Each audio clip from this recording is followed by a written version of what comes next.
As we finalize the game plan to beat the New York Giants on Sunday at Hard Rock Stadium, we're opening up this episode of Locked On Dolphins for all of your most pressing questions at the 1/4 mark of the 2023 season. You are Locked On Dolphins, your daily Miami Dolphins podcast, part of the Locked On Podcast Network, your team every day. All right. Miami, welcome to another episode of Locked On Dolphins. It's your team every day here on the Locked On Network. I'm your host, Cal Krabs, a lifelong Miami Dolphins fan, host of Locked On Dolphins, co-host of Locked On NFL Scouting. You find our shows on YouTube or wherever you listen to your favorite podcast. Shout out to our everydayers who do keep it locked in on a daily basis, because we don't just say we live it. It is your team every day here on the Locked On Network. Today's episode of Locked On Dolphins is brought to you by Prize Picks, the easiest and most exciting way to play daily fantasy sports. Go to prizepicks.com/LockedOnNFL and use code LockedOnNFL, all lowercase, for a first deposit match of up to $100. So we're still in the process of watching the film of the New York Giants and their season to date. And you'll get that episode a little later today, which is finalizing what the game plan is going to look like to beat the Giants. But right now, I'm also focused on the 1/4 mark of the season and all of your pressing questions. So what I did was I solicited the Locked On Dolphins subtext. And if you're interested in joining, it's a couple bucks a month. You can text directly with me. You get access to our group chat, film notes and observations, game day chat, so on and so forth. Cancel anytime throughout the first 2 weeks. If you don't like it, it's not for you. No big deal. But if you like it, it's a couple bucks a month. The link is in the show description to sign up. And I asked him, what do you want to talk about? We're a quarter of the way through the season. And I got about 35 questions. I can't promise I'm going to get 35 questions answered here on the show, but we'll do them all as best we can. Starting with this one. Is there a pathway to an Austin Jackson contract extension? And I'd have laughed at you if you told me the answer was yes 4 or 5 months ago. But yet here we are. And Austin Jackson has gone against Bosa and Mack. He's gone against Matthew Judon. He's gone against Gregory Rousseau and Leonard Floyd. And I think he's looked pretty good, pretty consistently good. He has been a high floor and high ceiling performer. Now, he hasn't been completely consistent. There have not been no lapses in fundamentals and technique and strike timing and hand placement and all of the things that Austin really struggled with early on in his career. But yes, now I don't think there's a pathway to an extension in season for Austin Jackson, but I can absolutely see this team getting to the end of the year and this play, if it sustains itself all throughout the season, then you'll have the Dance of Dragons, right? Where it's Austin wants a big money contract as a starting blindside protector of one of the best offenses in football, assuming the trajectory continues the way that it does. And the Dolphins will say, yeah, but the sample size, we want to protect ourselves as best as we can and not overcommit off a disproportionately small sample size. I think you could probably see a very logical middle ground to be had. And middle ground was found in a number of free agent contracts with players returning to their teams as players who had questions on the offensive line, but had given you reasonable performance. So to answer the question, yes, I do see a pathway for Austin Jackson getting a contract extension to continue being a member of the team. And I never would have thought we'd be here, but we are. And he's earned it with what he did in the first month of the season. Our next question, is there any possibility that Randy Gregory would make sense for the Dolphins? To which I would say no. I think Randy Gregory as a idea is probably better than what the actual Randy Gregory product has been. He was a high ceiling player. He kind of flashed in small spurts. But he's like 1 year into like a $70 million contract. And they didn't just cut him because they wanted to focus on younger players. They wanted to move on from that contract and expedite that process. I think the price point, I think the skill set, I don't think Randy Gregory addresses what a Jalen Phillips, Andrew Van Ginkel, Bradley Chubb pass rush trio. And I know everybody's up Bradley Chubb right now. because the pass rush productivity's not been there without Jaelan Phillips. Let's judge this group with Jaelan Phillips on the field. Let's see if that happens on Sunday. Next question. Assuming Jaelan Phillips is healthy, do you think Adrian Van plays more inside linebacker or continues playing on the edge? You got to play him on the edge and maximize him, right? That's where my thought process would be. He's clearly better there. He spent his entire NFL career on the edge as a speed sub-package pass rusher. I think that makes the most sense. I think you can find ways to get your best players on the field in your obvious pass rush situations. But if you're going to do that, Adrian Van has to be on the field for me personally. What's up with Cam Smith is our next question. I think Cam Smith's a second-round rookie who's playing in an incredibly complex defense that is in requirement of proving to the coaches that he is mentally ready to execute, because you saw what happened on Sunday, and Cam Smith obviously didn't play. So I'm not putting anything on Cam Smith. But I thought you saw communication breakdowns for the Dolphins defense against Buffalo on Sunday, week 4. And you saw what that looked like. A lot of chunk plays, a lot of explosives, a lot of quick scores because people are turning guys loose and 2 people are running with the same guy. Eyes aren't in the right place.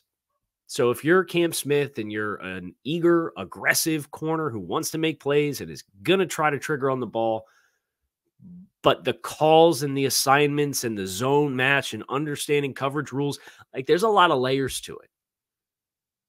Now, I think there's a ceiling to be had long-term with getting Cam Smith some reps, and hopefully that can start to happen. But I'm not surprised, and I know everybody's a little stung because Channing Tindall was drafted last year in the 3rd round and hardly played and still is not playing.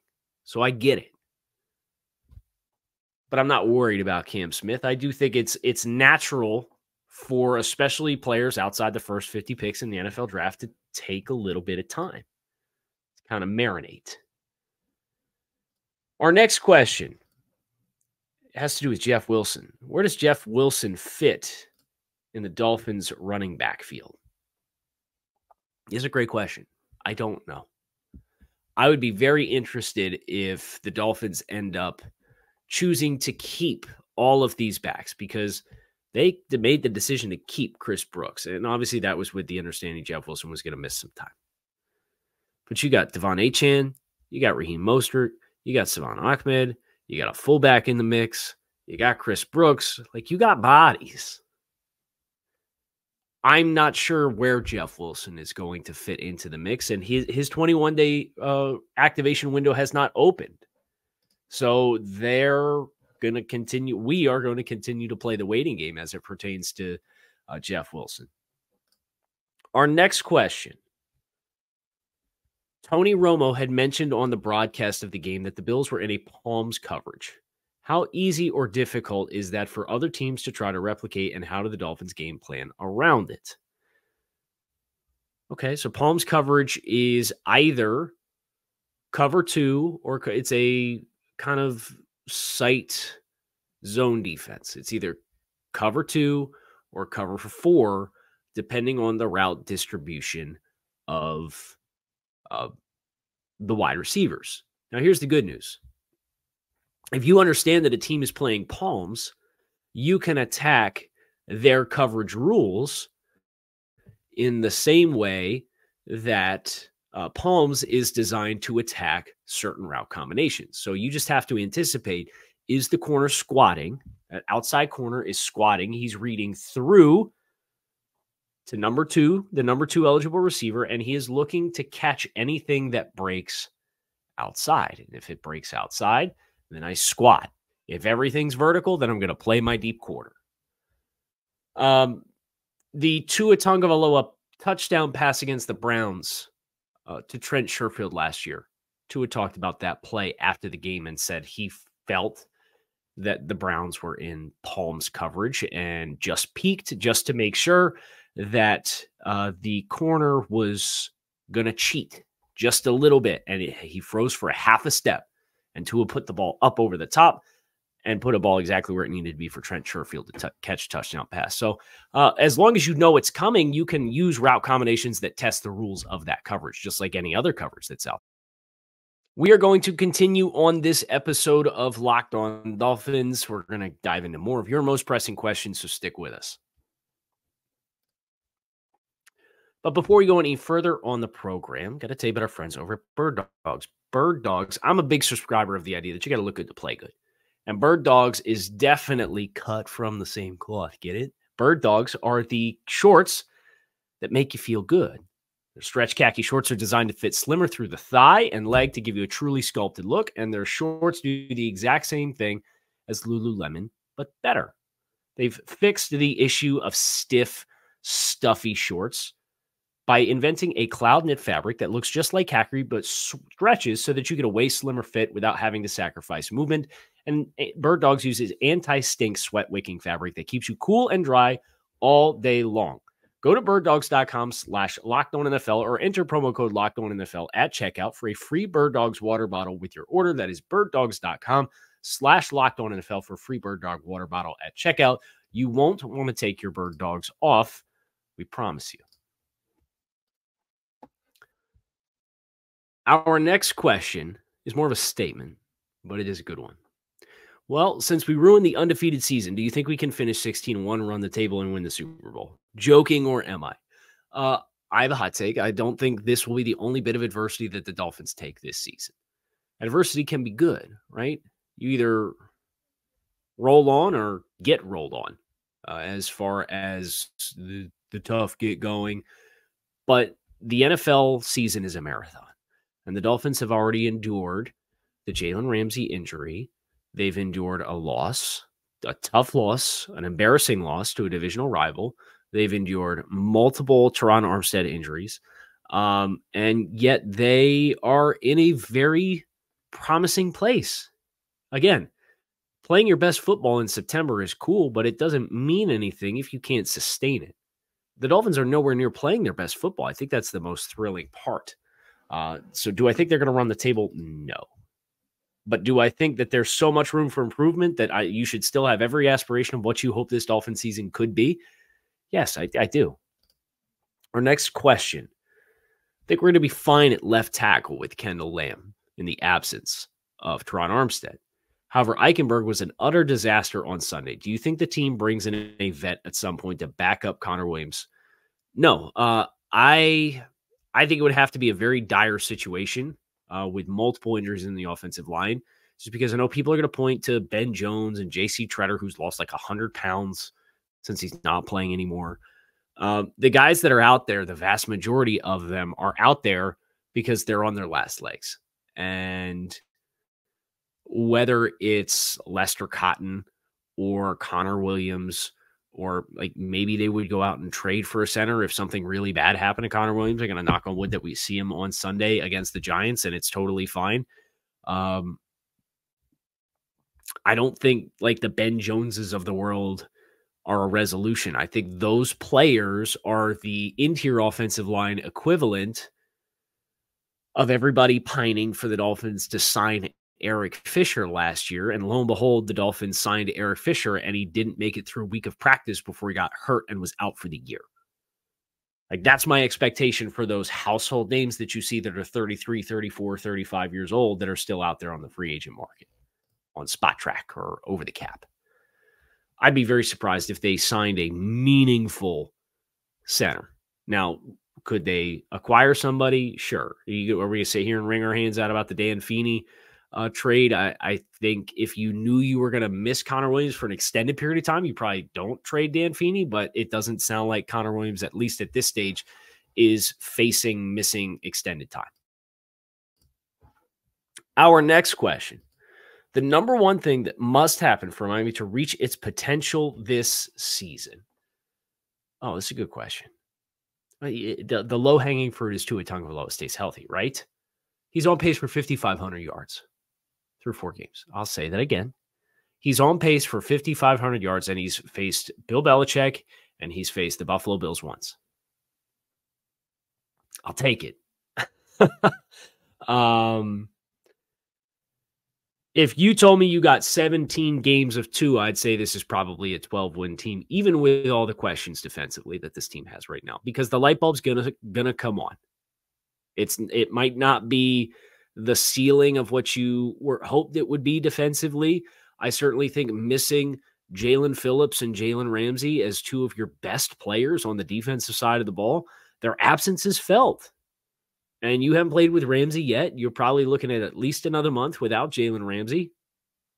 At the earliest, Ramsey is an X-factor player who's a positionless defender who unlocks a lot and allows the personnel that you do have to be put in better positions to have success. So get Jalen Ramsey back and looking something like Jalen Ramsey, and Tua Tagovailoa stays healthy. I think those two things are the critical components for maximizing the Dolphins' potential this season.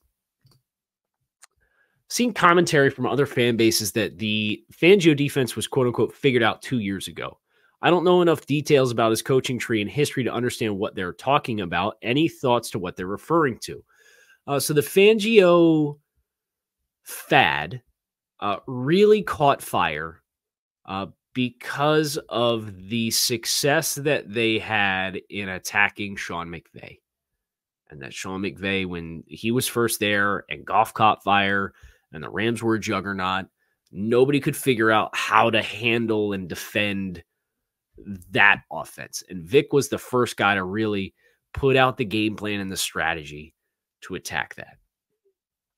Well, the ideology of it, I think in a lot of cases it still works. I think ultimately at the end of the day, high-level processing quarterbacks with the arm strength to attack down the field that you are going to play passive against, that is the downside to playing the guys who are capable of reading a defense completely after the snap and have the arm strength to not necessarily be super high anticipators, but still be able to throw with velocity and hit windows on time. They're going to have success unless you do something drastically different. And in the aftermath of the game on Sunday, that was the first thing that I said, was not what the system is broken. My hot take is I don't think the next two teams, the Giants and the Panthers, score a combined 30 points against the Dolphins, because they don't have the infrastructure and highly successful offenses or high-level quarterback play. When you go against high-level quarterback play, I do think to some degree you have to be able to dictate terms, or else you need to have a monster defensive front, because the core of the figured-out Fangio system is this. The defensive fronts and structures are largely all the same. So if I'm going to create a game plan to attack Vic Fangio's defense, and the talking point is, well, I know on 1st and 10, if I go 12 personnel, they're going to go with a tight front, which is 3 down linemen, 2 stand-up outside linebackers, base 3-4 defense. Anything else, it's going to be nickel. And the distribution of the offensive linemen, it tells you what gaps are open, and depending on what gaps are open, tells you what defensive secondary player is rotating down to get into the run fit. So it just gives you kind of a template to launch your entire game plan for the week. But you still have to go out and execute. Now, I think elite quarterbacks can, and I think that's why Vic Fangio has to do something different in some of those situations. That's just my 2 cents on that front. Now, our next question is a hybrid. There's a Dolphins-related topic, and there's a me-related topic. How do you balance being a toddler and newborn dad with your employment commitments? And what do you guess we do in regards to new talent during the remainder of the season? Do we stand pat or look for outside help? Thanks for your dedication. It's my pleasure. I have a blast. If you love what you do, you don't work a day in your life, right? I'll use last night as an example.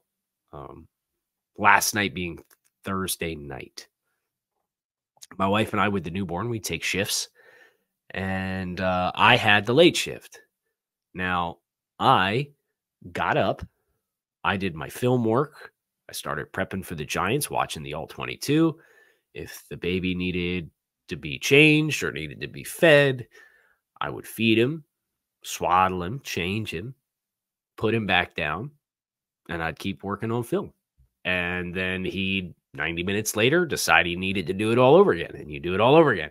And then I'd sleep during the day when we had help, or when my daughter, who will be 3 at the end of the year, is at daycare, and my wife's able or is on shift effectively as far as being a parent for the newborn, allowing me to do my stuff with my work. So it takes a village, as the saying goes. As far as what Miami does, I'd be surprised if Miami completely stands pat.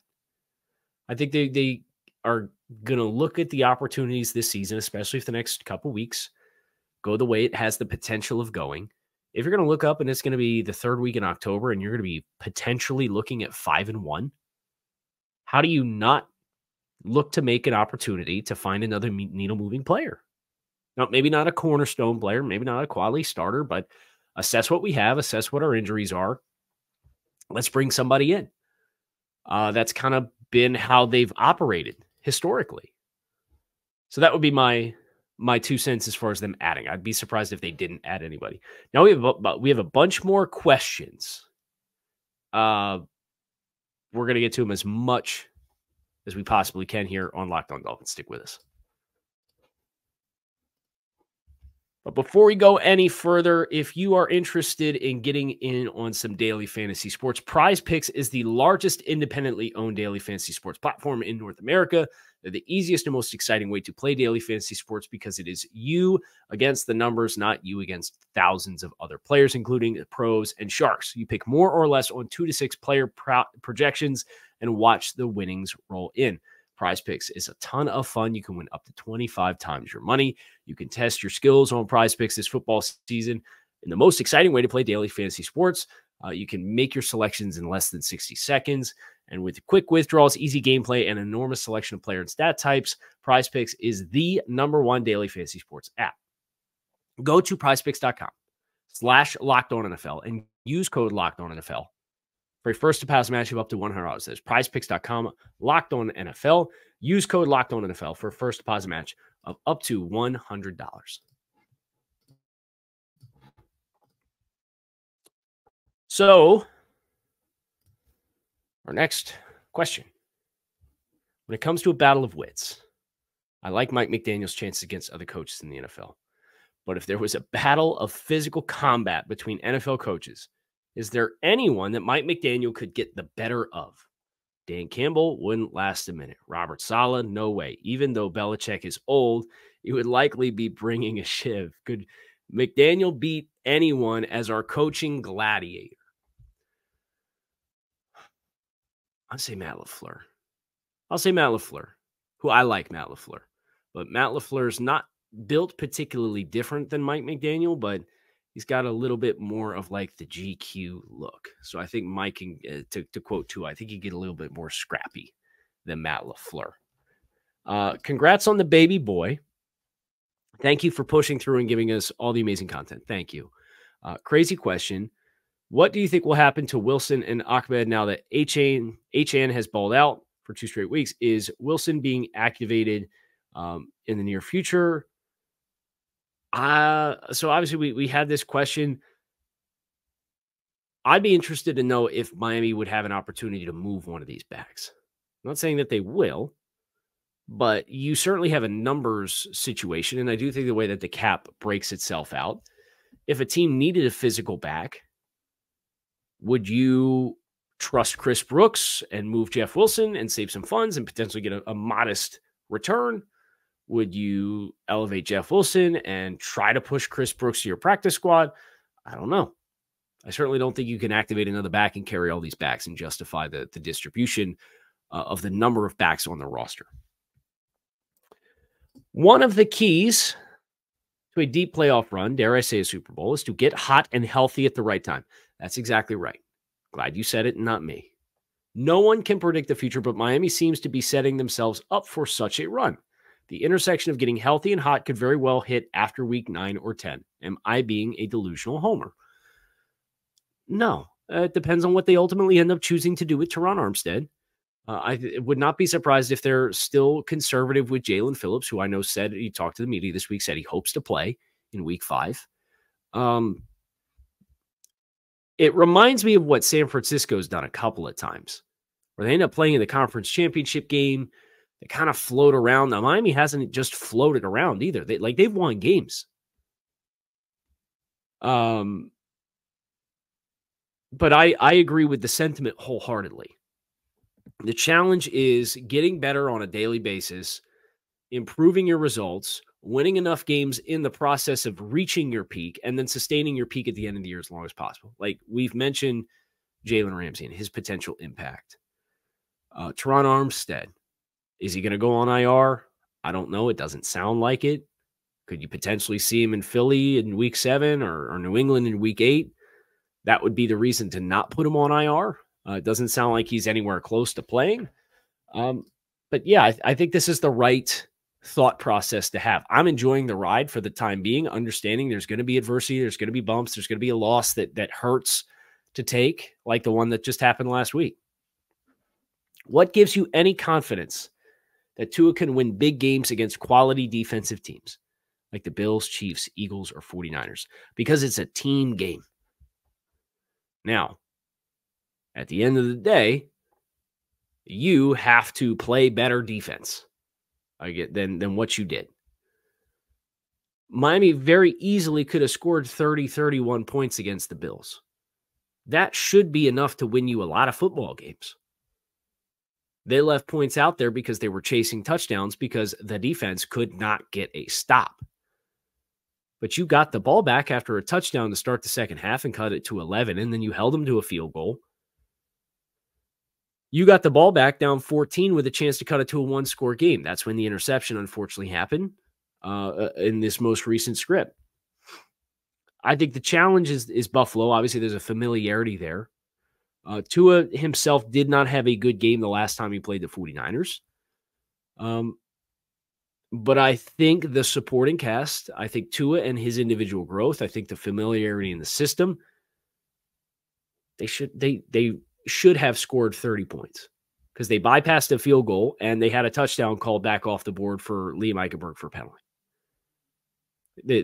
As far as I'm concerned, the offensive performance, where were some miscues playing in Buffalo. I think the bigger question is, how does this team respond to the crowd noise that seemed to really throw such a wrench in their communication? And that was something that they talked about a lot throughout the course of the week. I have about 15 more questions. I will take one more here. And then the rest, I will text you all individually for those of you who sent questions in. And it's this. The Fins beat the teams they should beat. That's step one. Can they beat the teams that are challenging, like Philly in a few weeks? If the Dolphins are going to have legitimate postseason hype, yeah, I think you're going to have a hallmark win. And the hallmark win could be Philadelphia. The hallmark win could be Kansas City. The hallmark win could be Dallas. The hallmark win could be Buffalo at home. Baltimore's kind of floating on that fringe. We'll see what that team looks like late in the year. But if we're going to get to the postseason, Miami's going to punch a ticket, and people are going to say, hey, you have to really watch the Dolphins and take them seriously. I do think you're going to have to win one of those games. At least one. We'll see what they do. I'll be texting the rest of you who sent questions, and I appreciate everybody who sent in questions for the mailbag. We still have to do our game plan to beat the Bills. I'm finishing the tape and in the process of finalizing that. So keep an eye out for that to come out in the very near future again today as well. I'm Kyle Krabs. I am out of here. It's your team every day here on the Locked On Network. I appreciate all of you guys for checking out the show. You can find us on YouTube or wherever you listen to your favorite podcast. If you are interested in joining the Locked On Dolphins subtext, there is a link in the show description for you. A couple bucks a month. Check it out. Cancel in the first 2 weeks. Free. No questions asked. But we're building a really nice community here, and it's been great to get to know so many Dolphins fans who are as passionate about this football team as I am. And I'm looking forward to talking about the next game and getting back on the horse, getting back into Club Dub in week 5, which will come on our next show. Fins up.